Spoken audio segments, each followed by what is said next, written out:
And not to mention, too, I don't know if you heard, but Amber Rose said that white people should be able to say the N-word. I don't want Melody's kids to hear that. I don't want somebody to say the N-word to Melody. I don't want somebody to say the N-word to Canavis or to Miss Deborah 69 and Fine 70 and Fine Now.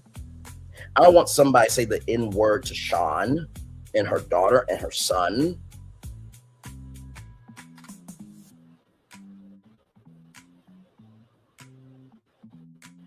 I don't want the supporters of that fucking bastard that should have never been elected to have the carte blanche do what they want to do to anybody. Because Dr. Heavenly said when Alex Preddy got powed, he was a white man and died. So this is bigger than that. And obviously, nothing I'm saying right now is really resonating because y'all are feeling a way about it. But I'm giving context, conjecture, and connection that this, like I said, indirectly, right? Because when people in our culture jump on something, there is no love, grace, and space.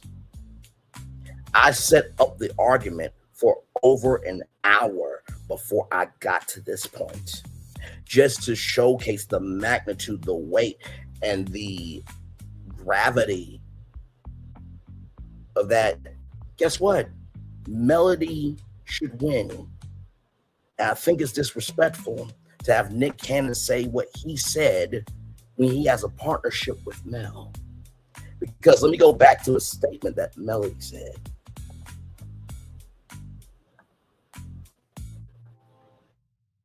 I'm defined by what I'm building, and I'm just getting started. I'm defined by what I'm building, and I'm just getting started. I'm defined by what I'm building, and I'm just getting started. Other companies could look at this and be like, oh, you know what? No, we don't want to connect to that. So now what she's getting started is flamed out. What she's building is stopped. She's trying to leave a legacy for her children, her children's children. That's why I did this live. To be able to just say that, hey, you can do what you want to do. That does not mean you're connected to it. That does not mean you're connected to it. That does not mean you are connected to it. But this could have a weight to your brand. Oh, absolutely. Without question. Without question. Without question. Mel's a God-fearing person who has been covered by his armor, so I'm sure she's not in fear that God has kept her and keeps her. God got her. Absolutely. Let me tell you something. Peace, love, and light. We're here. We're here. Do you see how I'm going to still bring up all those points from all those AI platforms so y'all can see the full picture, but I'm taking time out right now to speak to you in this fashion. Because guess what? If I didn't care about what you had to say, peace, love, and light, if I didn't care about what Tay-T had to say, I wouldn't be taking this much time out to let you know I'm coming in love, grace, and space. Do you understand me? That's how much I fuck with y'all. Okay? I can't tell you how many Black-owned businesses I've promoted. I can't tell you how many Black issues I have covered. I cannot tell you the weight of how much good is out there. And when I first started YouTube, we're going to have this conversation right now. When I first started YouTube, I didn't know who I was going to be, what I was going to become, and what the platform was going to be. And virtual tour was just an idea of, hang on.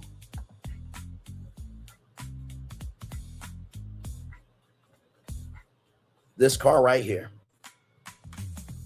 I was like, what could this car virtually go to? Are there pit stops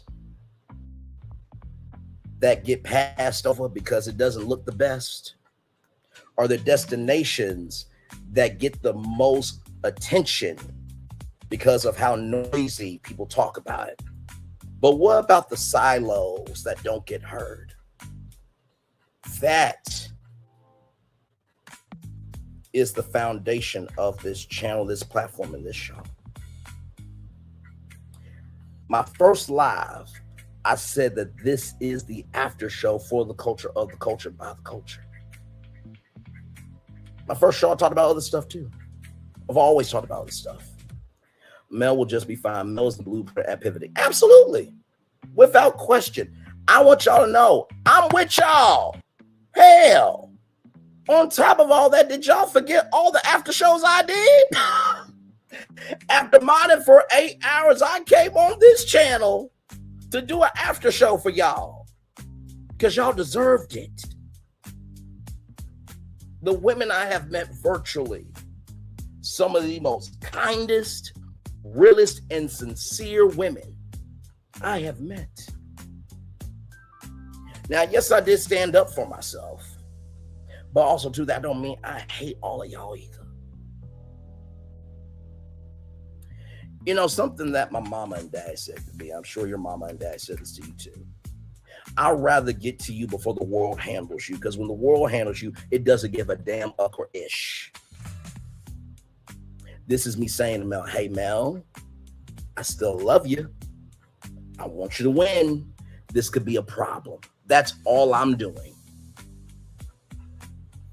And even as you're pivoting, you need to know the problems that could hurt you in your pivot.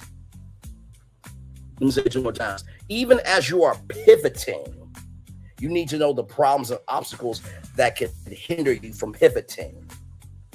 Even though you are pivoting, you need to know the problems and obstacles that could hinder you from pivoting.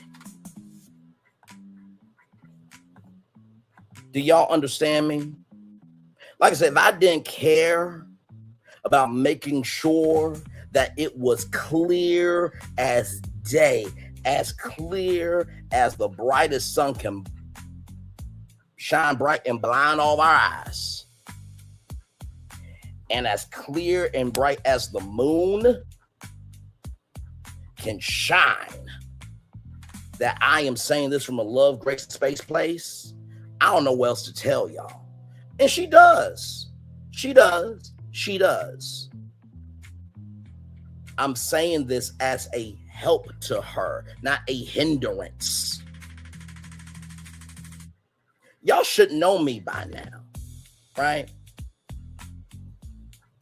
Let me ask you something. If your family member, let's just say anyone y'all were in power, if your family member came to you and said, hey, listen, I did some research, there's this thing that could be a problem, would you shut the fuck up? You hand on me.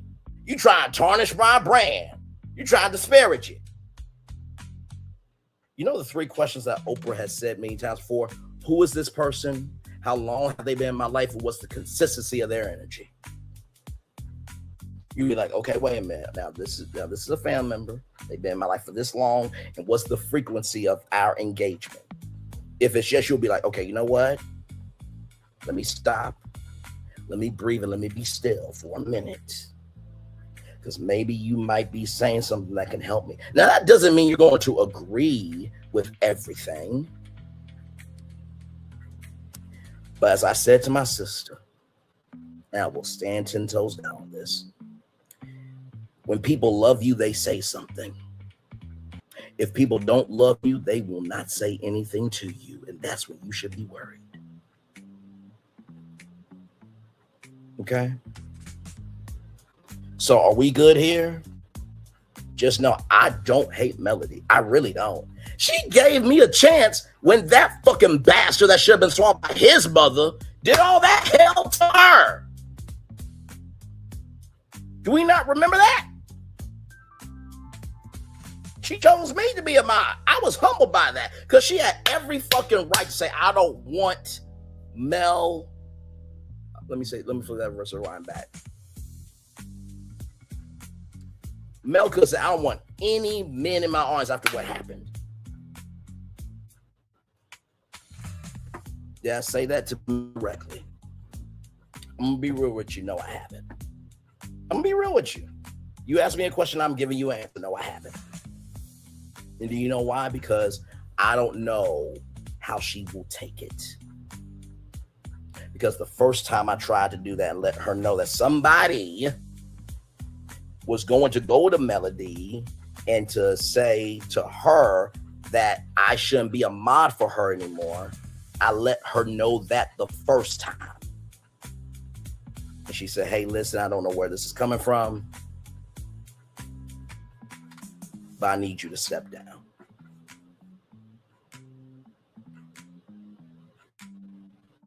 That's being real. Y'all know I don't fake anything to have y'all as subscribers or to have a platform.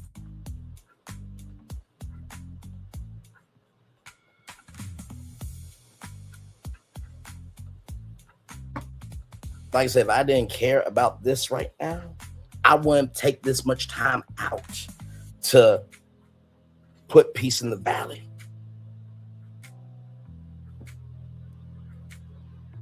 Like I said, I knew this wasn't going to happen on any other platform. But you know the blessing of it being on this platform?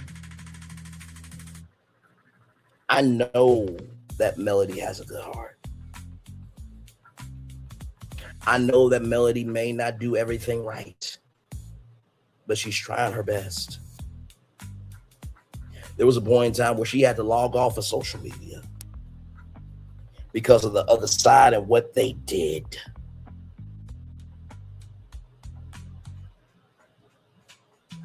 When you don't tackle hate, it wins the Super Bowl.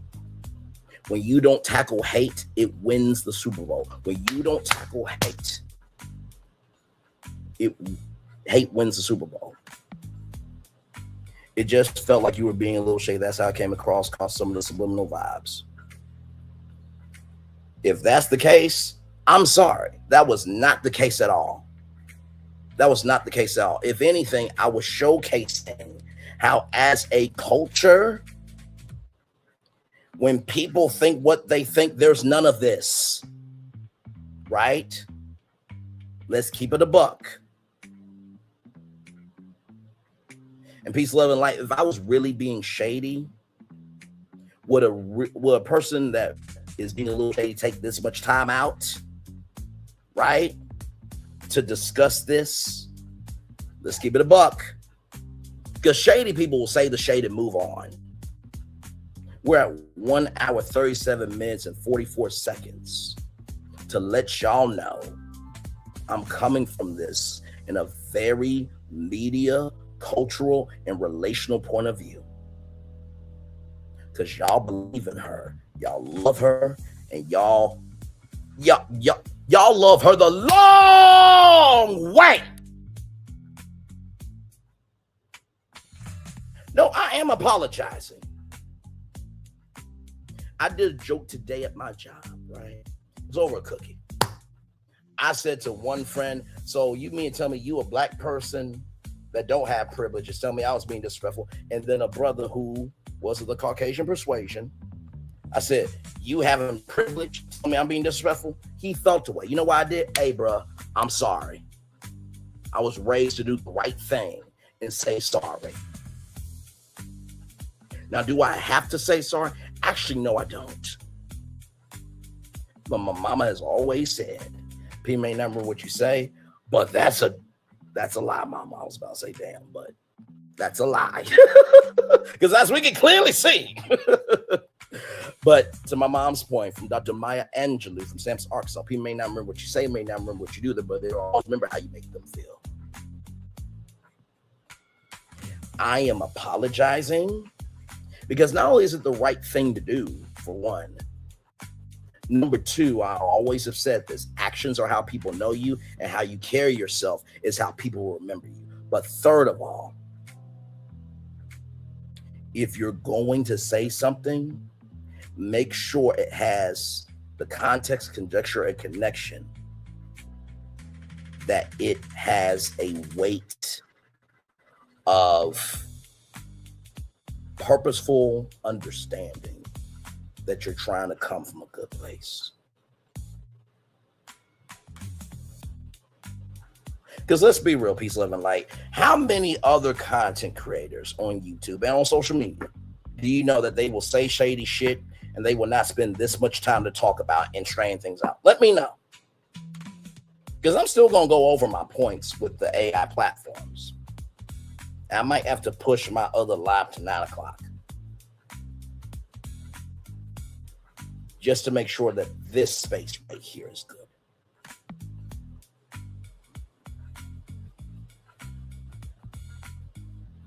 I'll wait for y'all responses. If I was really that shady, if I really didn't care, and if I really want to be that much of an asshole, why spend this much time making sure that you, Peace, Love, and Light, that Tay-T, Inez felt seen, heard, and embraced to know that it's all good over here? No, hang on, Peace, Love, and Light. I just want to make sure we're good, right? Because I listen, once this live is over, I don't want to hear it or any other channel that Braylon didn't give me the time, this love, grace, and space to clear things up. I just want to make sure we're good. Because I'm always accountable for what I do. Sometimes I come off to the right sometimes. But I always try to move forward.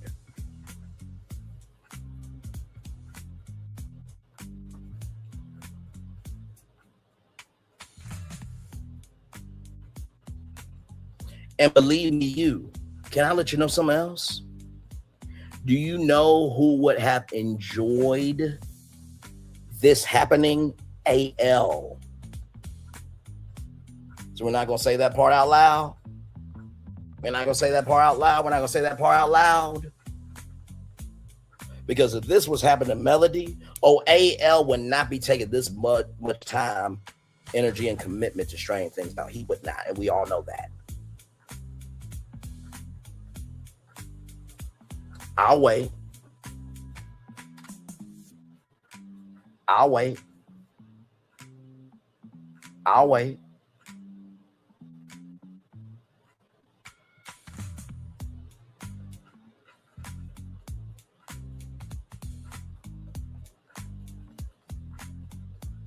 Okay.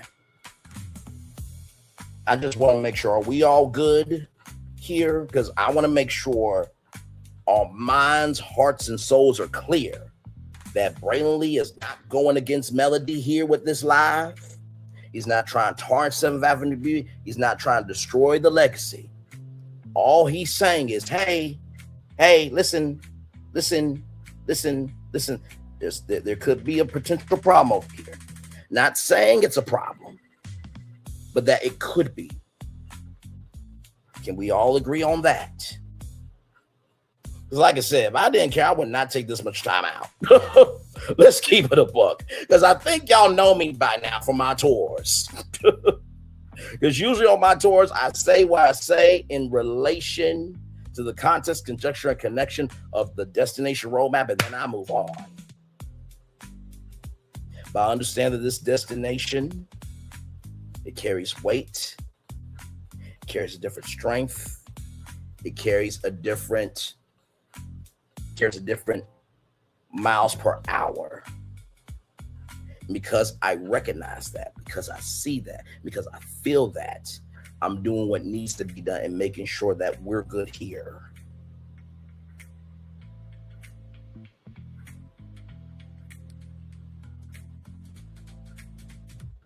I'll wait for some of y'all responses to make sure that we're good.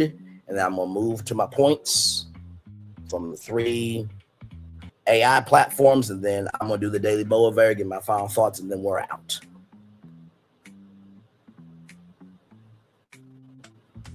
I'm going to wait for y'all responses.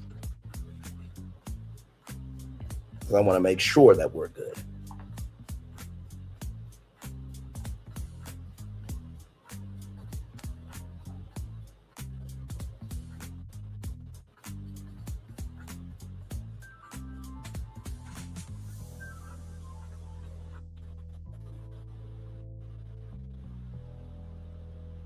I'm just looking at some. Y'all give me a moment.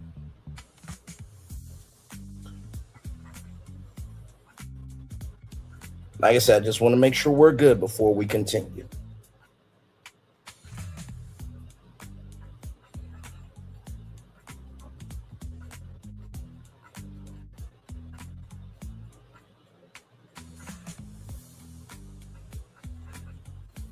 I'm going to give it to 150 just to give at least one message that we're good here. Because I want to make sure that there is no misunderstandings. I want to make sure there's no disrespect being thrown. And I want to make sure that this space is closed with an understanding that this live stream is all about helping, supporting, and just saying, hey, could be a problem. So I'm gonna wait till 150.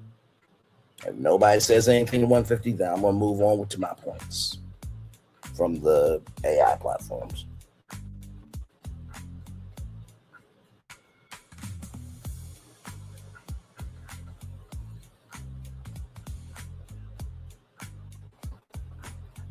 Like I said, we're live on tour, y'all. Like I said, I knew that this tour was going to shake the table. I knew it would. But that's why I wanted to do it. Just say, hey, listen. It could be a problem here. And in the words of Oprah, there's a pebble, there's a brick, there's a boulder. Sometimes you need to listen to the pebble. That's all I'm doing. That's it. That's all I'm doing. That's it. That's all kaput. So, like I said, I'm going to wait till 150 to make sure we're good with y'all. And then I'm going to move on to my points. So when 150 comes up, then I'll move on. Oh, God.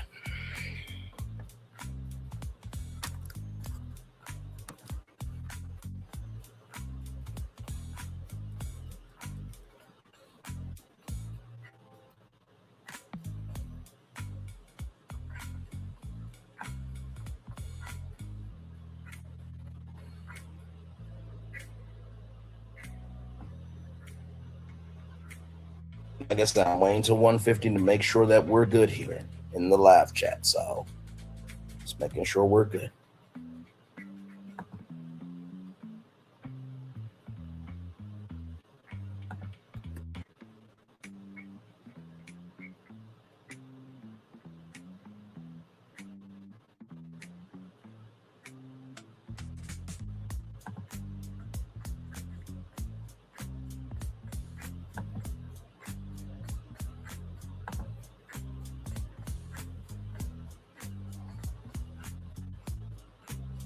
Once we get to 150, then I'll move on. Like I said, I'm taking this much time out because, sincerely, I want to talk about this from a cultural, relational, media point of view. Because this is a huge lesson in business, right? So that's the way I came from it. It was never to hurt. It was never to hinder. It was never to cause hell. Y'all know I cause hell to people who actually deserve it. Okay, let's get that straight. So,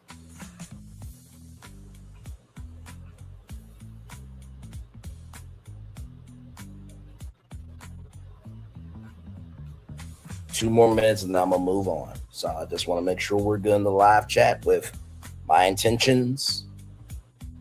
And then we're good. Well, I'm going to be good because I gave enough love, grace, and space for anybody in the chat. Say, hey, Bray, we're good. We understand. You're good. Good damn. Good damn, good damn, good damn, good damn. Last minute before I move on.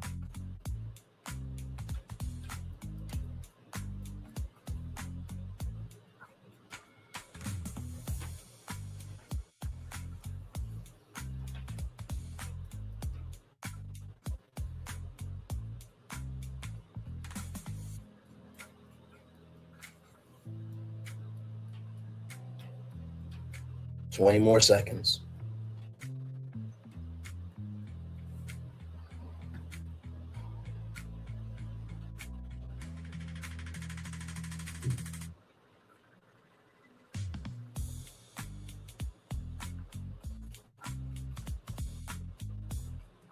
Okay, that's 150, 1 hour, 50 minutes. Nobody responded.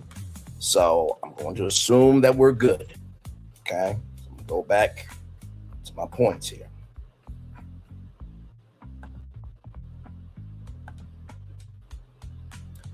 Okay. This risks alienating a portion of the core audience, especially if their buying decisions are influenced by social values. Severity, medium to high, depending on the audience's political and cultural leanings. Luxury and niche beauty consumers tend to be socially aware and vocal.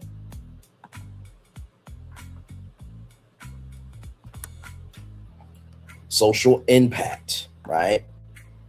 Now, this is the breakdown of what could happen. Not saying this is going to happen. Okay, just want that to be utterly clear that this is not going to happen. I'm just saying this could be a problem. And I'm trying to be purposeful in utilizing information to help, not hinder. To help, not hinder. To help, not hinder. Risk, social media amplification will likely be the first and loudest vector. Platforms like Twitter and X, Instagram, TikTok, YouTube, beauty communities could frame the collaboration or endorsement or complicity as endorsement or complicity. Like I said, Melody does not co-sign of that. I'm just saying that this could be a possibility. Affect potential for viral backlash, boycotts, or calls for cancellation. Conversely, some segments could support the move if they align with Can's political stance. There are Black people who support the president. I don't believe that's a part of 7th Avenue. I'm just seeing the forest through the trees, okay? Severity, high social media reaction can escalate quickly and influence mainstream press narratives.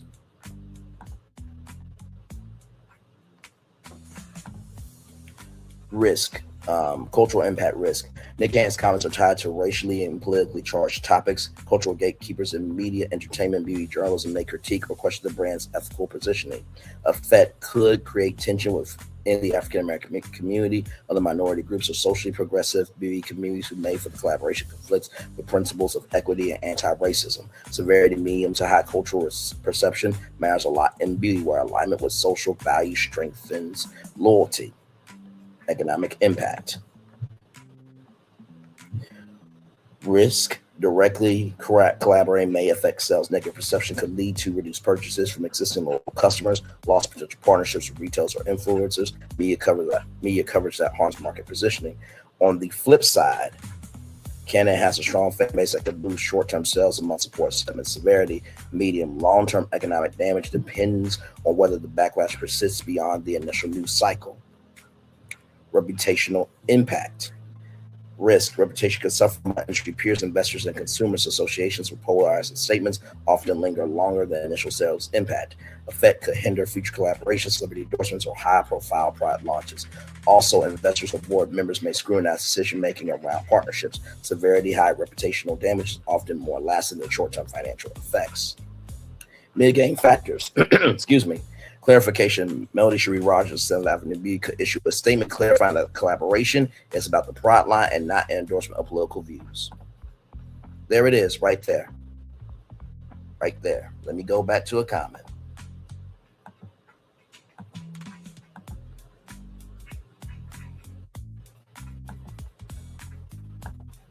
Peace, Love, and Light said this, but the clarification could help, okay? Audience target, the Midnight's collection target market allows for Can's support if audience economic impact might be neutral or even positive. Controlled narrative, framing the collaboration as a creative or cultural project rather than political alignment can help reduce backlash. Summary assessment, dimension brand risk level medium, high likely outcome perception political alignment could conflict with brand values. Social high risk level, likely social media backlash, polarized discussions. Cultural medium, high potential criticism from communities emphasizing racial justice. Economic medium, fan sales may dip among some consumers, but Can's fan base could offset. Reputational high, long-term trust and credibility could be impacted in industry circles. Bottom line, continuing the collaboration without proactive messaging or careful framing could be damaging, especially reputationally, socially, economically. It's a mixed bag. Some short-term gains could come from Can's audience, but brand equity and loyalty could take a longer-term hit. That's from ChatGPT.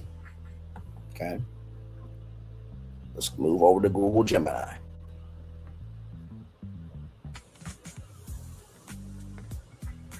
The recent controversy involving Nick Cannon's political statements creates a complex reputational minefield for Melody Cherie Rogers and her brand 7th Avenue Beauty, given the brand's identity as a champion of Black-owned creative excellence, aligned with a figure who makes highly polarizing claims about the Black community, historical and political relationship with the Democrat Party, carries significant risks. Here are analysis of the potential damage across 5 key areas. Brand integrity and identity. 7th Avenue Beauty is built on authenticity and grandmother's kitchen wisdom. Its value proposition is deeply rooted in Black culture and heritage. The Conflict of Midnight collection is marketed as a bridge between Southern heritage and West Coast cool, by Cannon making statements that many view as historically revisionist or politically divisive, labeling the Democrat Party as the party of the Triple K. The collaboration risks shifting from a celebration of roots to a lightning rod for political debate. Let me read that 2 more times. The collaboration shifts from a celebration of roots to a lightning rod for political debate. Not saying this is going to happen. This is what brand managers and crisis communication teams do. This is why I'm framing it from a media point of view. And I knew that this conversation was going to be hard. I knew it would. But the fact that it is hard goes to show that there's got to be something sweet in the Kool-Aid to say, hey, this could be a problem. Not saying it's going to be. And I don't want to hear a damn shit or ish. What I always say, I don't want to hear damn and or ish about that causes. I don't want to hear that shit, because I framed it for a full hour before getting to this point right here. That Melody is rising and who you connect to. Even if it's, because this is the thing, right? Like I said with Chili, she said what she said, but evidence showed later, right? I'm not saying that's going to happen with Melody. I'm not. But Nick Cannon has a cultural bag that could affect other people's bags. You understand? Nick Cannon has a bag that could affect other bags. Nick Cannon has a bag that could affect other bags, right? The collaboration risks shifting from a celebration of roots to a lightning rod for political debate. The collaboration risks shifting from a celebration of roots to a lightning rod for political debate. The damage: if the brand is seen as endorsing these views by proxy, it could lose its safe space status for its core consumer base. Number 2, social and community backlash. The beauty industry, particularly within the Black community, is highly social and community driven. And not to mention too, y'all know the 7th Avenue foundation and how Melody does, good stuff in the neighborhood. That could impact that too. And Melody does good work. People deserve that good energy. And honestly, tell you the truth, if I was working with any celebrity, I would be saying the same thing with them. I would. Absolutely. Okay. Let's continue. Or even if it was not even somebody famous, but somebody who has weight in the culture, or even one of my friends. If one of my friends was linking up with another friend that was saying things that could damage their organization or what they're trying to build, I would call them out too.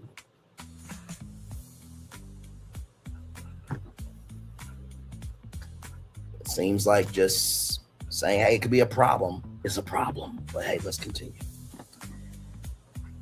Cancer cultural risk. Brands like Bud Light and Glosser have been shown that political polarization can lead to swift boycotts. Nick Cannon has a history of controversial remarks.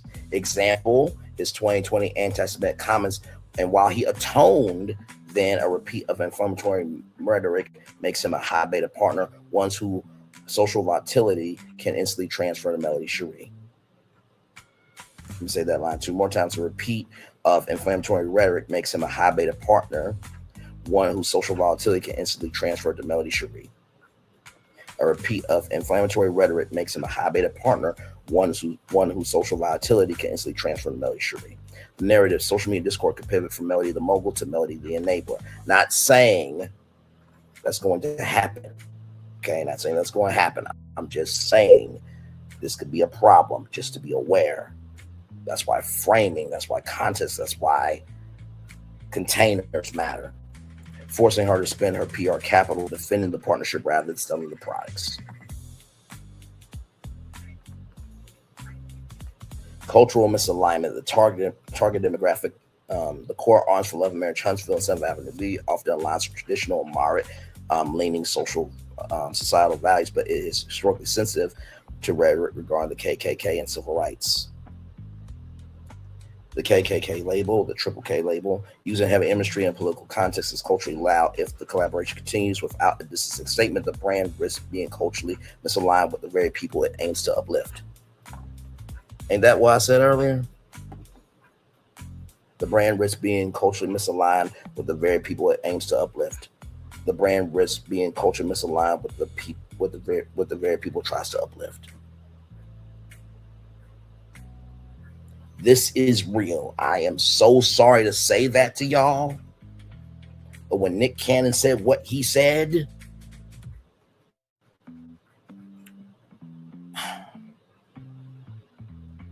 this is why it's so important.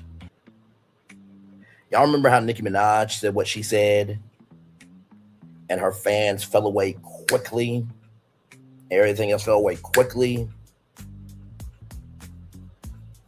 Nobody was advising Nicki on stop, okay?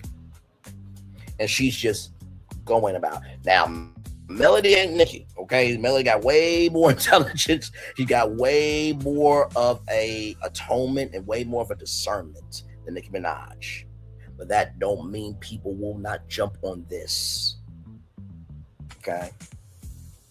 Say that one more time. The brand risks being culturally misaligned with the very people it aims to uplift.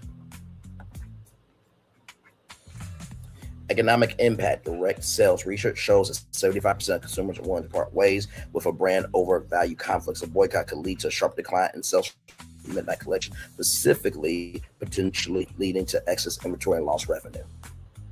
Retail and distribution. If 7th Avenue aims for large-scale retail placement like Sephora or Ulta, those clean corporate environments often shy away from brands embroiled in active political controversy to avoid alienating their own broad consumer bases.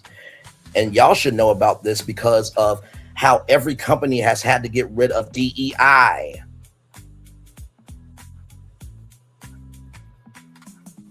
Did we not remember the Target boycott? Or is that too far gone from our memory? Are we forgetting the Target boycott? Are we forgetting the Target boycott?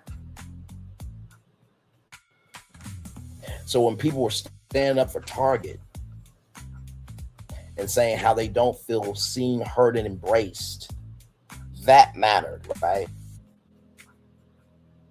But to just say, hey, this could be a problem is a problem. I'm going to say that logic 2 more times here. Y'all let me know if it's fucked up or not. With customers not being seen, heard, and embraced in Target, and a boycott that lasted over, 2 years or so?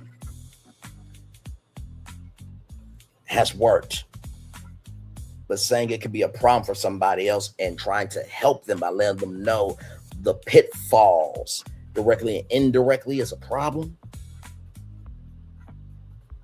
Once again, a Target boycott where they took away DEI. A lot of companies took away DEI. A lot of companies have been suffering because they took away DEI. And now you have somebody who said what they said that could affect somebody who is for DEI. Do y'all see the connection that I'm trying to make here? In the words of many old school pastors and bishops and ministers, I'm not trying to take something from y'all. I'm trying to give something to y'all so y'all can be aware. Information is a powerful tool and a dangerous weapon.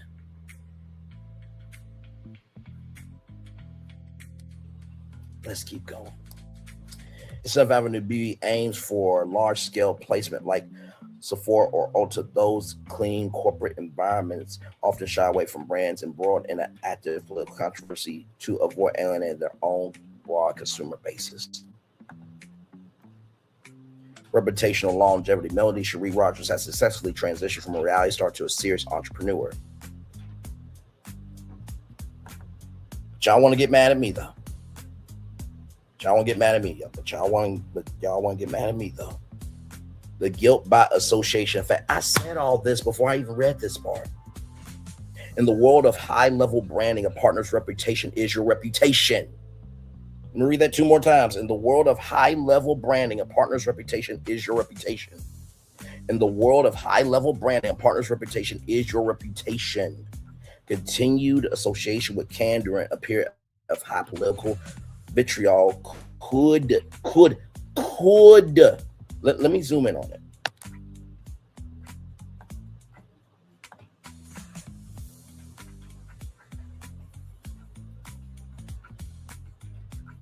Could. Not saying it's going to. Gemini did not say this is going to happen. Google Gemini say could. C-O-U-L-D, could. Label Melody as unpredictable, even though we know she's not. To future corporate partners or investors, potentially capping the growth of her empire. Let's go back to that statement. I'm defined by what I'm building. I'm just getting started. I'm defined by what I'm building. I'm just getting started. I'm defined by what I'm building. I'm just getting started. Potentially capping the growth of her empire. Potentially capping the growth of her empire. Potentially capping the growth of her empire. Comparison of potential outcomes. Factor if collaboration continues silently. If collaboration is paused and addressed. So factor if collaboration continues silently is this column right here on the left. If collaboration is paused and addressed on the right. So loyalty from if collaboration continues silently, risk alienating the core Democratic leaning base. Now, listen, this is what Google Gemini is saying, but follow the red bouncing ball. If collaboration is paused and addressed, retains brand neutrality and integrity. Publicity. If collaboration continues silently, high negative virality, potential boycotts. If collaboration is paused and addressed, control PR focus remains on products. Market value. If collaboration continues silently, potential loss in brand equity and trust. If collaboration is paused and addressed, protects the long-term status of the brand. Here it is here.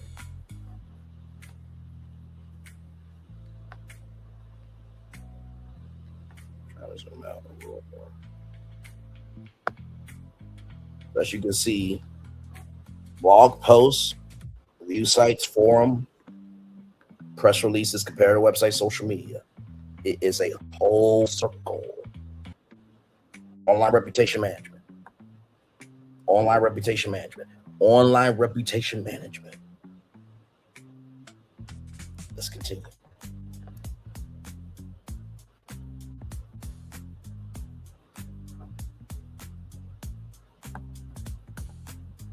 You see this here.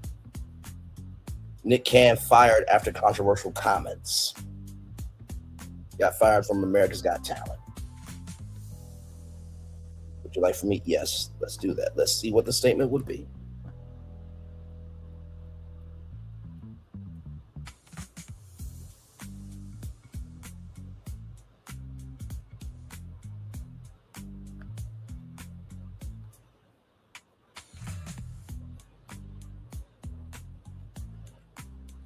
Give me a moment, y'all.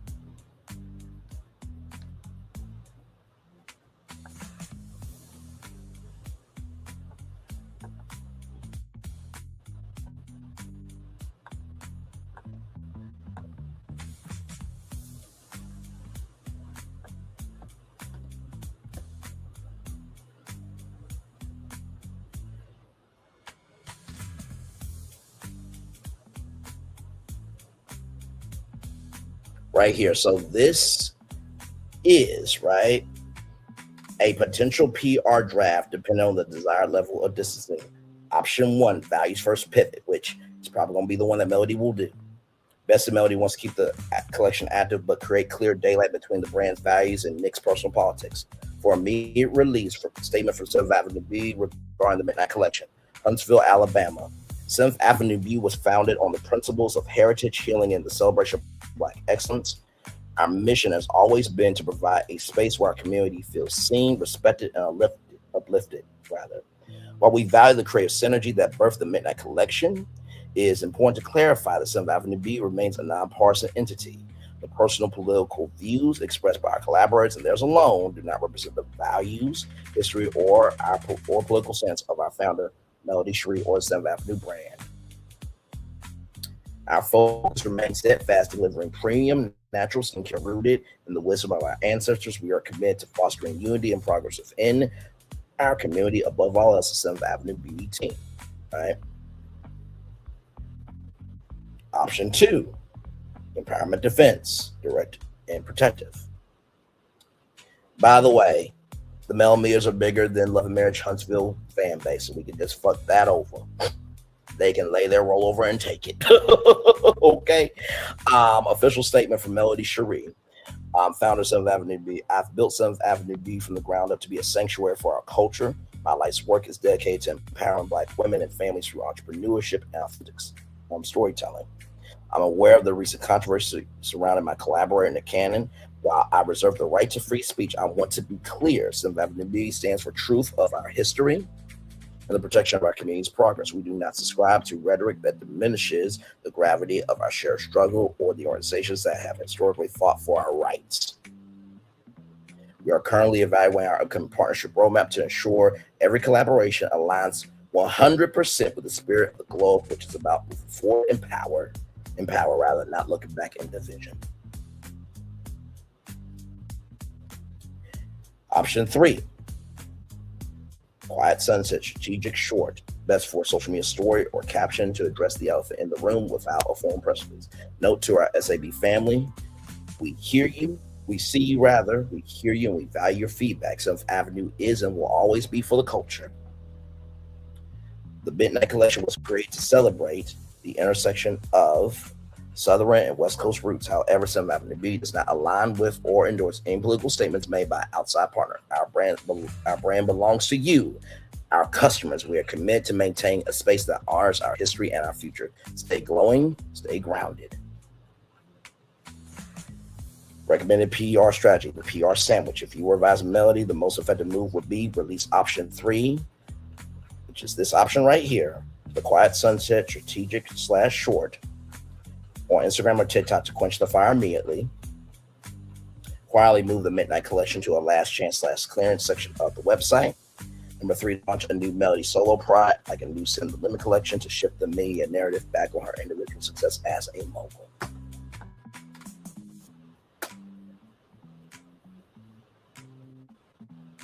Somebody was really shady, they would not be providing solutions to help somebody.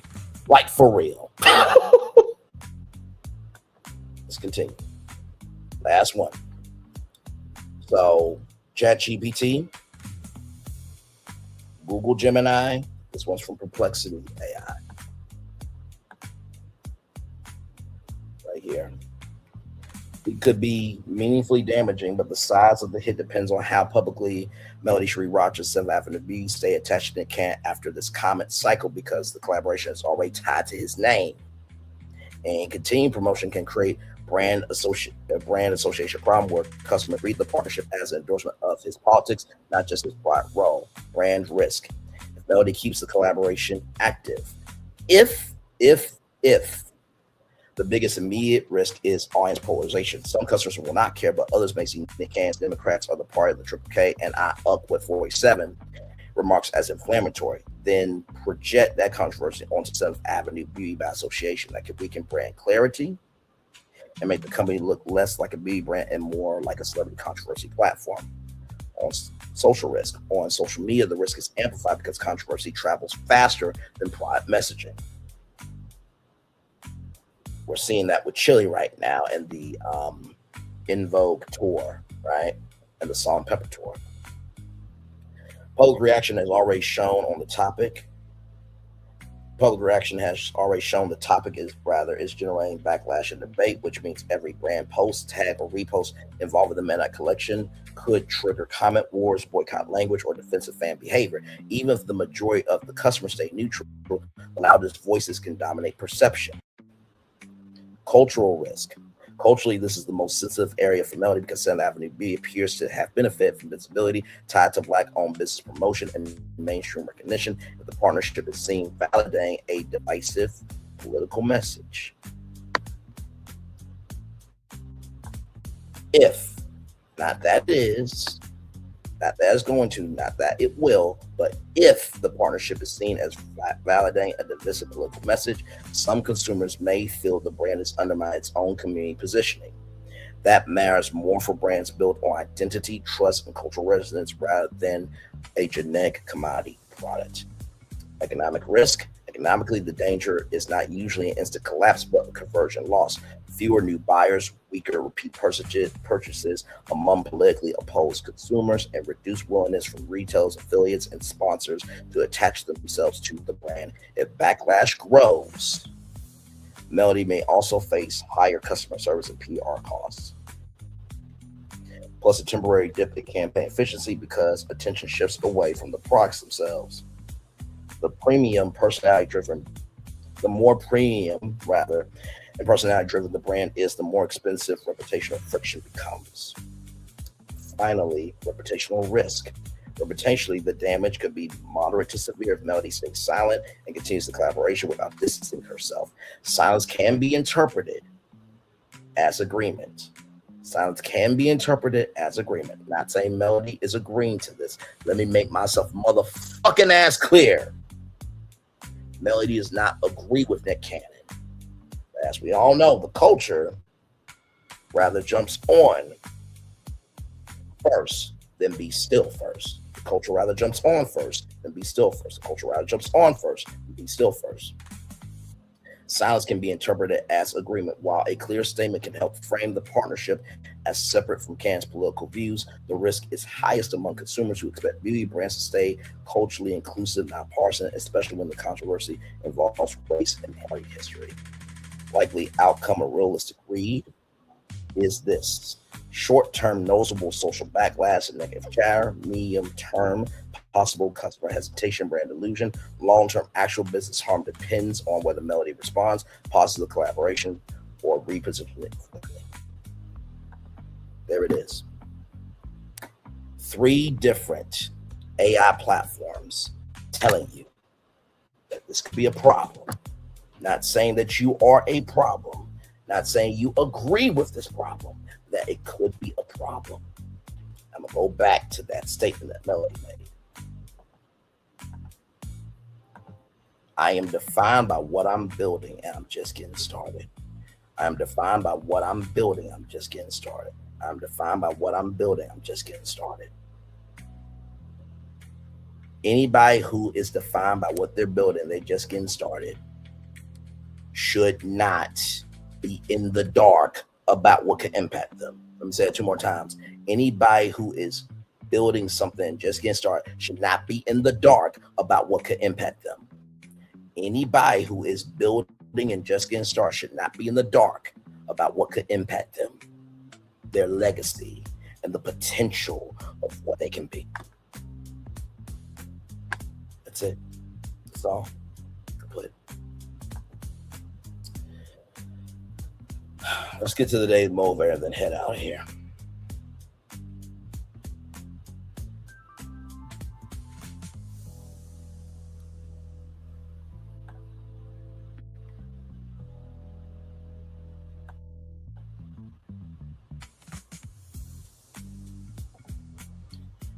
Tiffany. Hey, Tiffany, good to see you. Hi, Brent. I hope you're doing well. Since you know Melody personally, have you went to her offering your support and to define obstacles on how to navigate if something arises? I'm glad you asked that.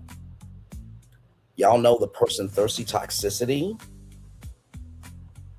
She said on a live stream that she was going to go talk to Melody to tell her to not make me a mod anymore. I did that. Called Canavis, called Miss Deborah 70 and Fine. Melody got back to me and said, I don't know where this is coming from. I need you to step down.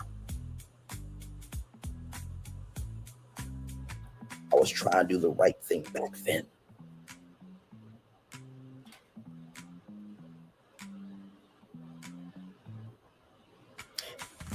And shout out to Don Michelle, who always has believed in me.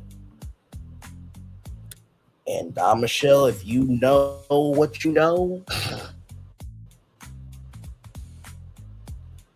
Don Michelle knows Braylon Lee's movement, vitality, and frequency of how he moves. Like I said, I know this conversation ain't gonna happen on no other platform because they don't have the capacity, capability, and comprehension of brain cells to form a brain to execute something this big, something that carries this much weight, and something that has the magnitude to stop something that has blessed so many people.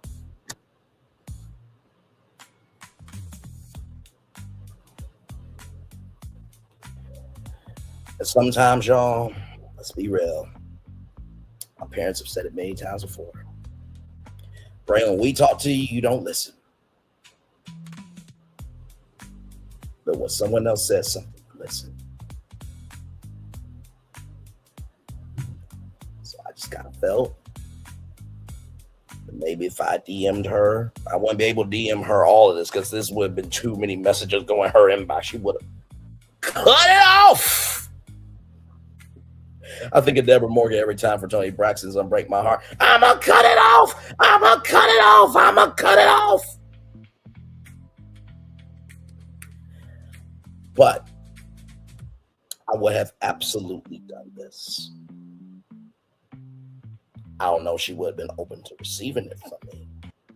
Because the comments I got in my live tonight was saying I'm trying to disparage her, trying to disparage her. And let me go back. I want to quote directly. Trying to disparage and tarnish Melody's brand. I need to worry about myself. Trying to do that. Clickbait and rage bait. So, Tiffany, to you, I say this to you with love, grace, and space. If I got those comments in my live chat tonight, do you think Melody may take it in the same way? That I'm trying to be an enemy to her? Or I'm trying to be a blessing to her?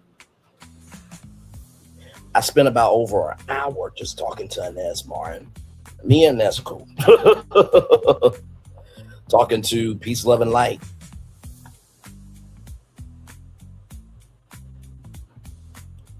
Talking to Tay-T for over an hour just to let them know I'm coming through in love, grace, and space.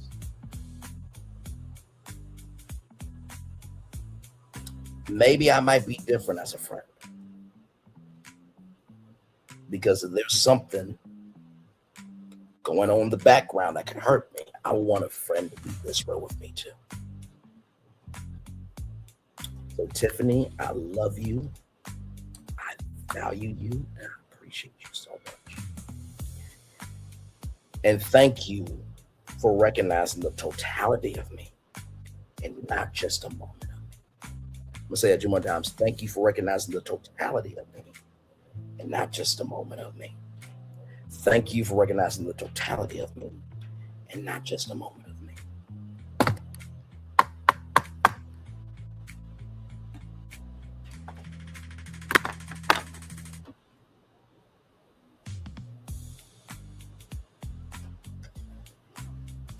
I'm going to push the other live to 9 because I care about this much to stay here to make sure we're all good in the neighborhood.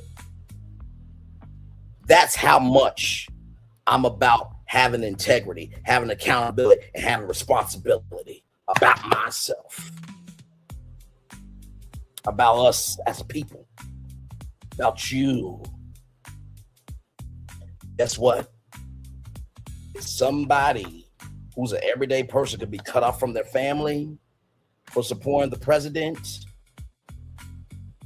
And those connections, can you imagine what happens when you make it to a potential high level of power? And that can affect somebody else's back. That's way worse. So if it could happen to Melody, it could happen to you too, and the businesses and the entities and the spaces you're trying to create. I covered this from a media, cultural, and relational point of view. And thank you, Tiffany, for saying that out loud. Thank you very much. Thank you, thank you, thank you. Love you, love you, love you, value, value, value. Embrace you, embrace you, embrace you. Keep being amazing, keep being amazing, keep being amazing. Amazing, rather. And thank you for listening up and not turning me off. Thank you for listening up, not turning me off. Thank you for listening, turning me up, and not turning me off. Let's get to the daily moment, everybody. And y'all, I'm going to be probably late to the show, but give me a moment because I got everything together. Okay, give me a moment. We're handling family business right now. Men are born to succeed, not fail. Henry David Thoreau.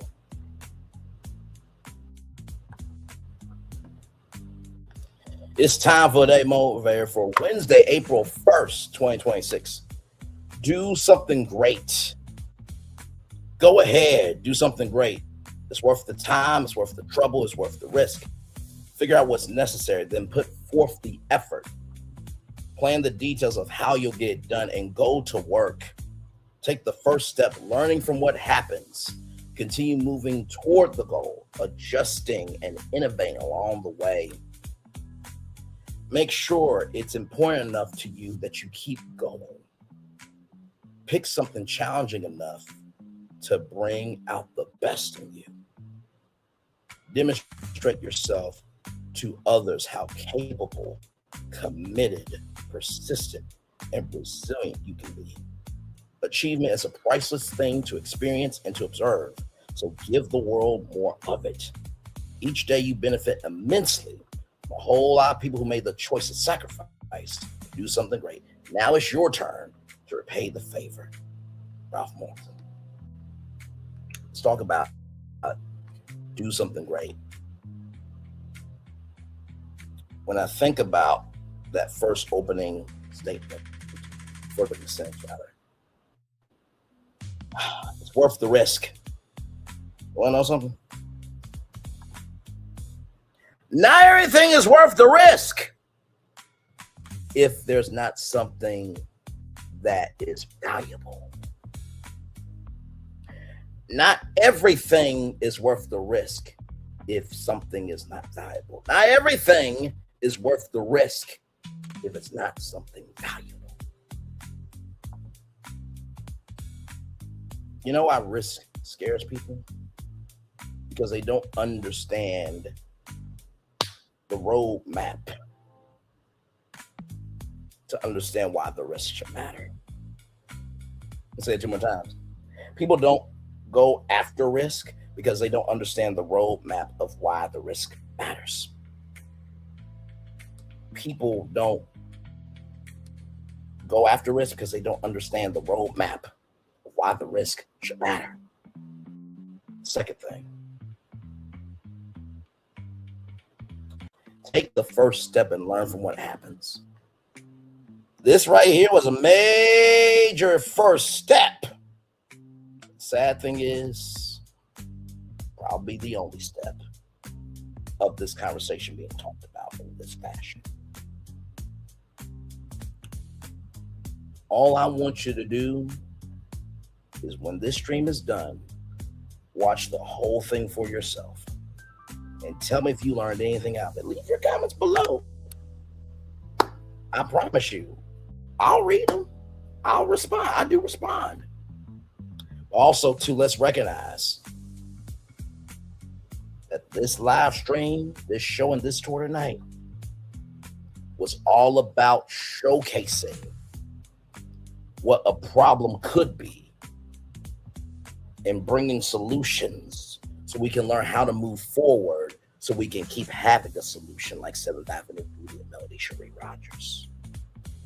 And finally, the third thing.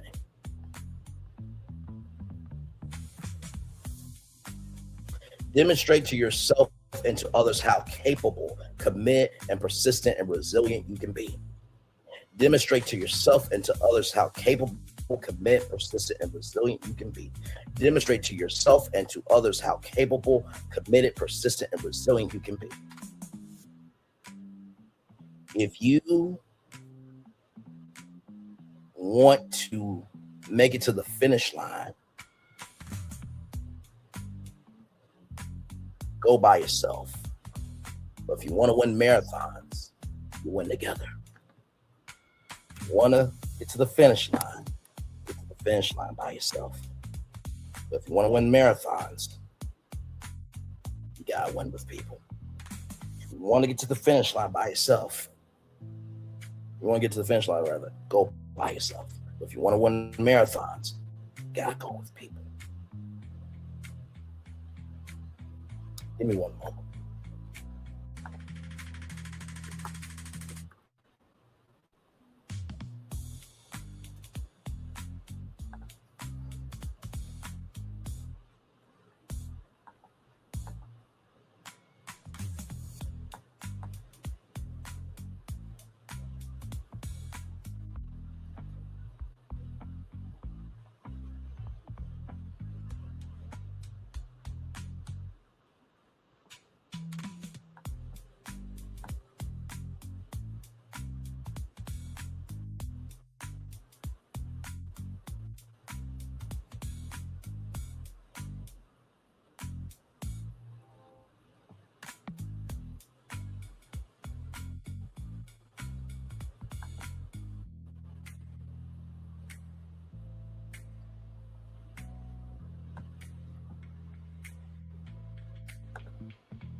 Sorry, I'm trying to find a particular clip.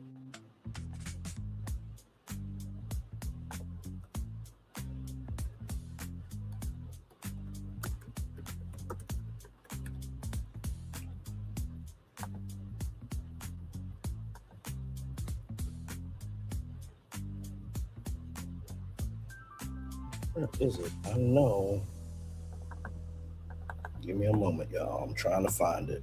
It's a very particular clip.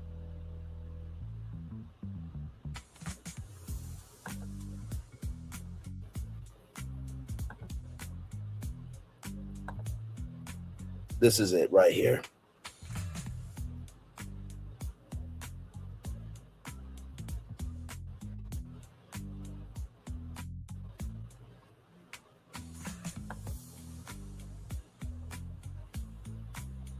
I know what y'all thinking. Bray just played clip. I'm trying to find it.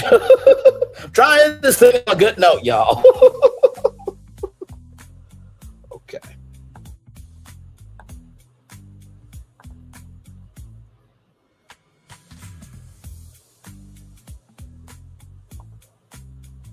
Sometimes, y'all, we just need to remember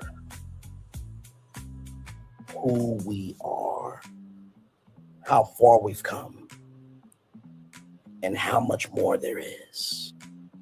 If you don't know anything else, you should know a little something about this.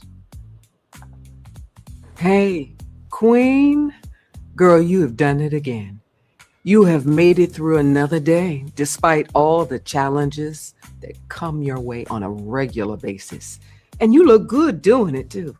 Every day these people will try you, but you've managed to stay grounded and remain focused on your goals and the task at hand. In fact, not only are you surviving, you're thriving. You dream it, you work hard, you grind till you own it, you twirl on those haters. There's nothing that you can't do, you won't do, so keep doing you, boo, because you're simply the best. And you don't have to get your groove back because guess what? You never lost it. Don't wait to exhale. Take a deep breath and remember that you are 100% that queen.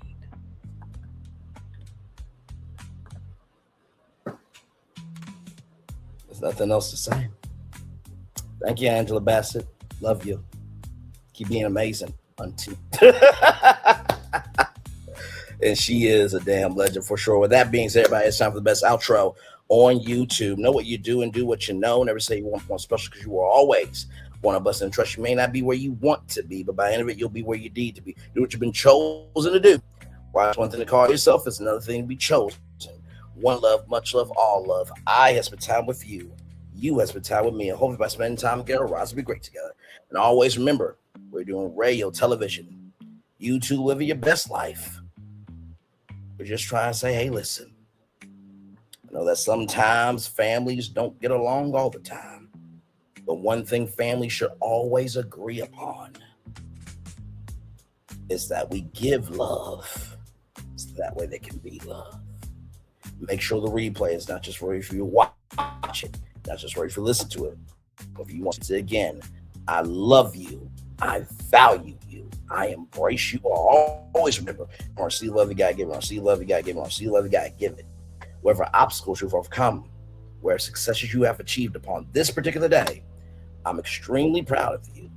But no one's as proud. You be proud of your damn self. Finally, y'all, I'm just gonna keep it a bug. Everybody's got the right to move exactly how they want to move. Let's make that straight. And the same token of that don't mean that they hate everybody. It used to be a point in time where the energy I had, and I do have and will continue to have, along with many other people, led to us being able to be free. Without the civil rights movement, we would still be picking cotton. I actually saw a destination from a Florida judge that said, have you ever picked cotton before? That'll set you straight. In 2026,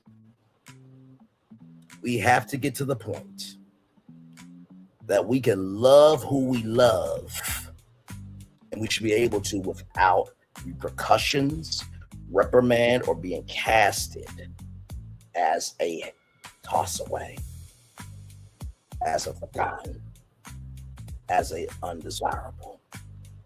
But in the same token, be able to stand up and say, hey, this could be a problem, without looking at the person as a problem. Because at this point, are you upset with me, the messenger rather, or are you upset with the message that a problem could happen? Or will you be more upset when the problem actually materializes, rather than being still, being reflective, and just for a minute breathing, and the fact that maybe if we can listen to the solutions, there won't be any problems. Commercial break and fireworks are coming your way for the day that was, for the day that's coming, for the blessings on the way for you, me, all of us, society, as a people, as culture. I feel the love and send it right back to you. Bye, everybody. Love y'all. Peace.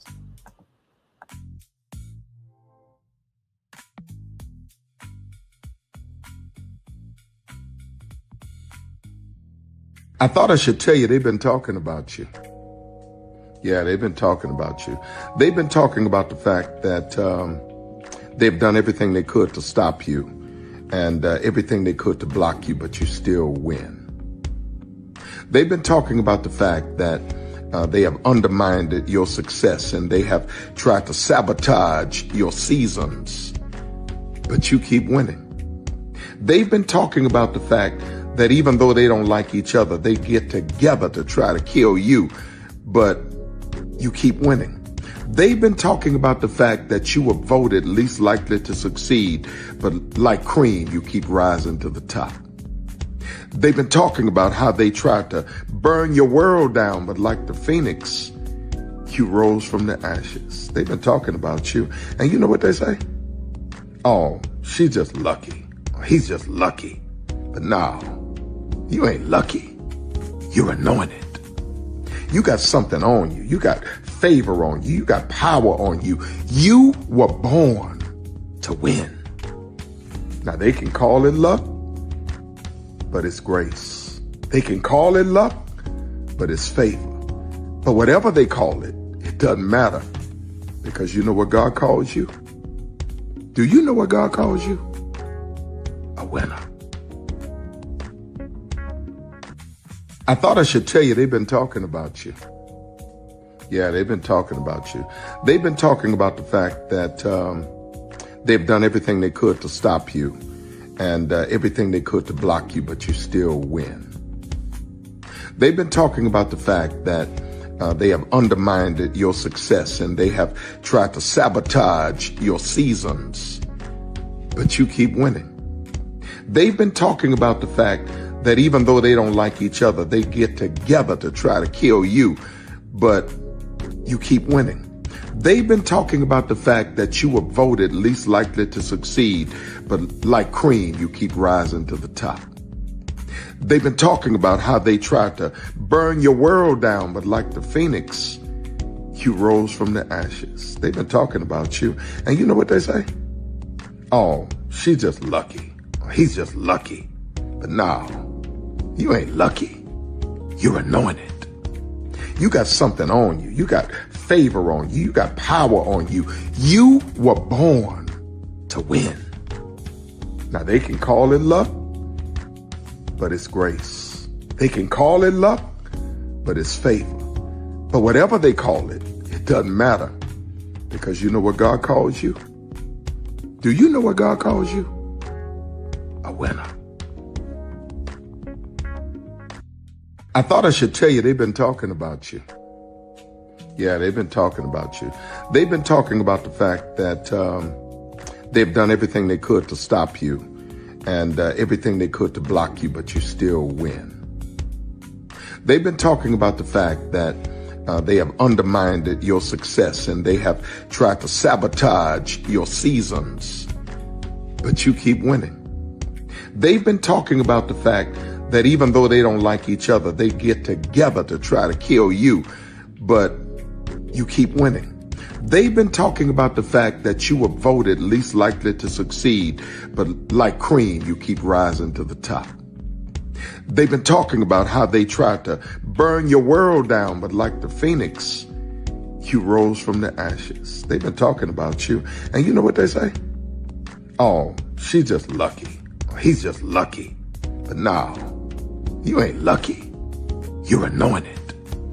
You got something on you. You got favor on you. You got power on you. You were born to win. Now, they can call it luck, but it's grace. They can call it luck, but it's favor. But whatever they call it, it doesn't matter, because you know what God calls you? Do you know what God calls you? A winner. I thought I should tell you. Good evening. My name is Mark Woodbury.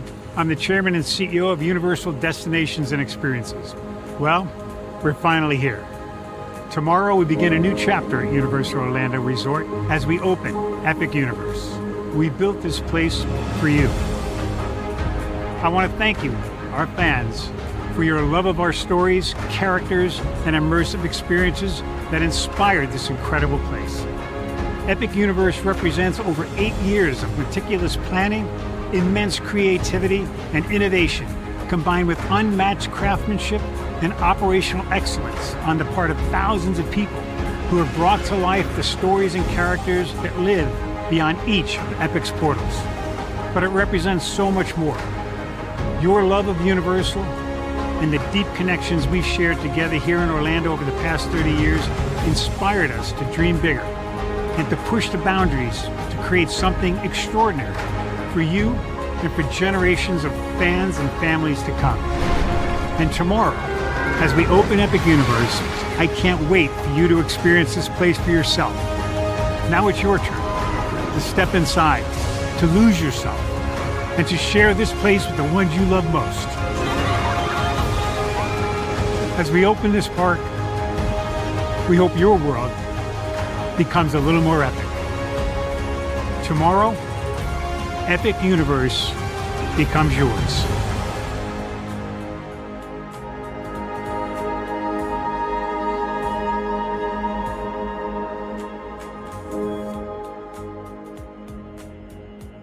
Are video games getting too expensive? This episode, we want to find some common ground because the CEOs want to raise the price even more. Not with these broken ass games. $5 million. That's how much San Andreas costs to make. Is it their fault for selling or our fault for buying? Corporations claim all this stuff. Devs say otherwise. Sports gamers, cozy gamers, whatever you call the people who play Power Wash Simulator. I think it stings a little bit more because I'm spending my actual money and my mom is not. Imagine they get rid of all movie theaters and then charge you the same price to watch the same movie at home. That's like every streaming service. It doesn't have to be the longest of games, but am I having fun with it? This is Lex. I'm Ronell. Let's get right into it.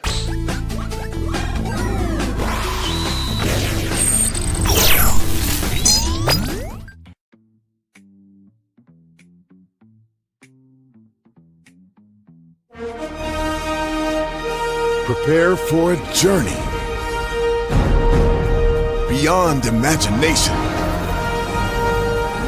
beyond belief, beyond anything you've experienced before. Universal Epic Universe, a new theme park where you'll step through extraordinary portals to 5 immersive worlds. Prepare for a cosmic voyage of discovery, an isle of fire-breathing excitement, a shadowy world of monsters and mystery, new wonders in the wizarding world, and a new way to play. Plus the splendor of a magnificent resort hotel overlooking the park. It's all new excitement at Universal Orlando Resort. A week's worth of vacation thrills with 4 amazing theme parks, a variety of spectacular themed hotels, and incredible dining and entertainment. It's all at Universal Orlando Resort, where you'll find new adventures every day. Explore the astonishing worlds of Universal Epic Universe at Universal Orlando Resort. Because here's the thing, a good streamer can find other content. Because here's the thing, a good streamer can find other content. Because here's the thing, a good streamer can find other content. Because here's the thing, a good streamer can find other content. I've been moving on my own accord, covering Black culture. There is more to life. I heard that, friend. Braylon, shout out to Braylon. Make sure y'all go follow Braylon in case y'all haven't. I love your content. I have been moving on my own accord, covering Black culture. There is more to life. I heard that, friend.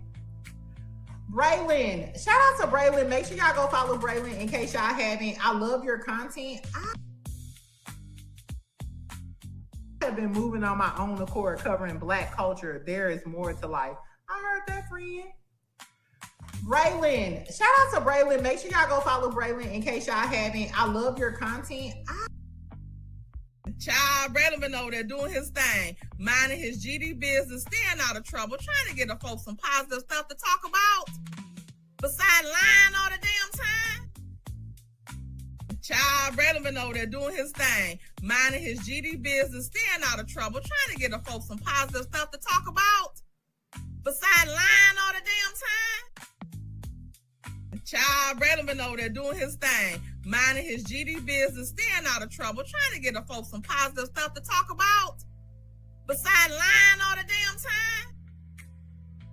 Child, Braylon been over there doing his thing, minding his GD business, staying out of trouble, trying to get the folks some positive stuff to talk about. Besides lying all the damn time. Child, Braylon been over there doing his thing, minding his GD business, staying out of trouble, trying to get the folks some positive stuff to talk about. Besides lying all the damn time. Child, Braylon been over there doing his thing, minding his GD business, staying out of trouble, trying to get the folks some positive stuff to talk about. Besides lying all the damn time.